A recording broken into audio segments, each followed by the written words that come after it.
Welcome to Lesson 3, Using Adobe Bridge. Adobe Bridge is the command center of the Creative Suite. In Adobe Bridge, you can manage and organize your files, utilize and modify XMP metadata for faster searches, and quickly preview files before opening them. We're going to be using Bridge throughout this book for you to access your files, and you can open it several ways. One is that you can, of course, use the Launch Bridge button in the application bar in most of your applications included in the Creative Suite, but you can also access it separately. You'll see that I'm in Windows Vista, but I can also go through my Programs folder and access it that way as well. Now, what I'm going to do is just click on Launch Bridge, and it launches Adobe Bridge, and right now I am looking at the contents on my desktop. I could just as easily click on Documents or Computer, and it would act as a directory system, just like you're used to working with. But the really great thing about this is that not only can I see my folder system and navigate through it, but I can also open up the contents of these folders, and a thumbnail is provided for each one of these images. Whether they're Photoshop documents or not, it doesn't matter. What I'm also seeing is a little bit of information, such as a preview, and then file properties, like perhaps you wanted to know when it was last modified, or the resolution, or the color mode. You can find all this information out prior to launching Photoshop and then opening up these files. Now, the first thing that I'm going to do is perhaps just create a new folder, because maybe I want to organize these a little bit better. And so I'm just going to go and click on the new folder icon, and I'm going to call this Music Extras, and maybe I want to put some images in here. So I'm just going to go ahead and grab this image up here, 1381, and hold down my control key and click on 1426. Now, if you're on the Windows system, you could use your control key to select non-consecutive files. If you're on the Mac system, you would use the command key. So I've selected both of those files, and I'm just going to drag and drop them into my Music Extras folder. Now, other things, you'll see that when I double click on this, of course I can open that up, but I can also take advantage of go back and go forward buttons up here, or even choose recent files or folders that I've opened.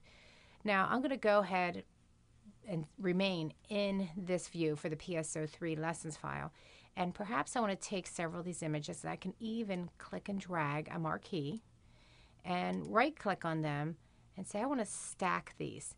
And when I group these as a stack, they stack up together, and you might want to do this when you're organizing files and you want to keep projects together or files that are similar together. I can also just click on it to open these up, click again to close them, or right click and say, never mind, ungroup from the stack, and then they come back out again.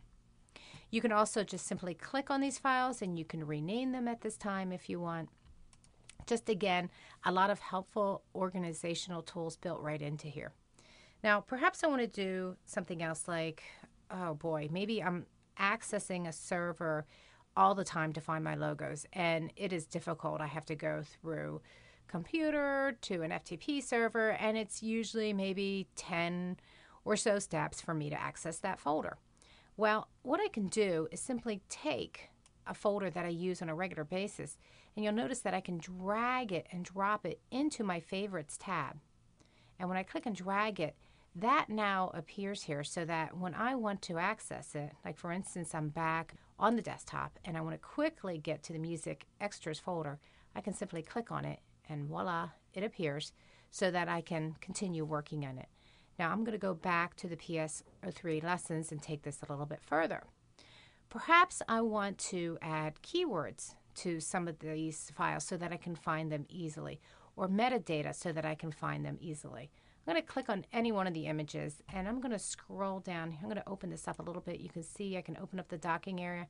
And by the way, if you're not seeing the same view as me, make sure that you are in the Essentials view, and you'll notice that you can grab this bar and open it up. And also note that as I scroll down, you'll see some of these items in the metadata have little pencils off to the right. That means these are items that I can change. So perhaps I want to come down here and say, I want to put in here who created this particular file. I'm going to open up the IPTC core, and I'm just going to put in here that the creator, his job title is King of the World.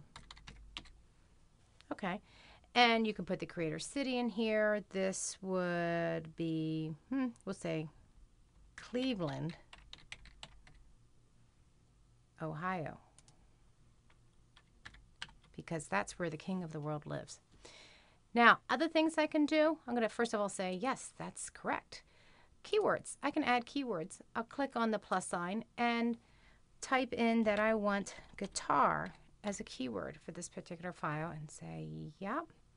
Hit the enter key and check it. And that's good. Now, as I'm working in here, why that's helpful, look at this filter panel off to the left. This is extremely helpful. I can come through here, and first of all, it only lists or recognizes items that are in the particular folder that's selected. So for instance, when I click to open up file type, it sees only JPEG files in here. But if I take this a little bit further and click on keywords, it only lists the items with keywords. So I'm not overrun with lots of different keywords that are used in various places, but just in this particular folder, there's the guitar, and I can click on that and show it real quickly. Now, if I add additional keywords to this particular file, here we go, notice that it's added to my list. So it's really intuitive. Date created, all sorts of information that you can find in here, including the metadata that I had put in as well. I can also locate through here. So now, as I'm working in here, perhaps I want to take this a little bit further, and I want to convert all of these fine, wonderful images into a web gallery. You don't have to be an expert in creating a web gallery or even creating HTML. All I have to do is select one of these images, and then I'm going to shift click to select multiple images. Now, at the top of the workspace, there is an output button, and if I click and hold on that, I can choose output to web or PDF, and you'll notice that my workspace changes a little bit. It gives me the opportunity to choose over here in the output panel whether I'm going to create a PDF or web gallery. And in this sample, I'm just going to create a web gallery, and you'll see that I can choose a template. And maybe for this, I just want to create a Lightroom Flash gallery or an HTML gallery. I'll go with just an HTML gallery. Keep it simple. And now I can come through here and name what I want to call this. Maybe this is guitar gallery. And this is information that will actually show up in your HTML pages when you're done. So you might want to come in here and enter some real detailed information, especially your address and your contact name. But I can come in here and choose all the preferences that I want to set this up. And in this case, what I'm going to do is save this all to a disk. And I'm just going to choose Browse, and I'll go out to my desktop. There we go. And on my desktop, go into my PS03 lesson file, and there is a folder that's just sitting there waiting for me to use. Or you could create a new folder, it's up to you. But I'm going to use that folder that's there. And then press Save, and it goes to work. And so it's going through and building the images for me. It's building the pages for me. It's building the navigation tools for me. When I click on Gallery Created, it's even going through and it's going to build the final HTML page for me. So let me show you what has been done in here. I'm going to close this up a little bit here as well as this. And if I go back into the PS03 lessons file, you'll see that inside of here in my web folder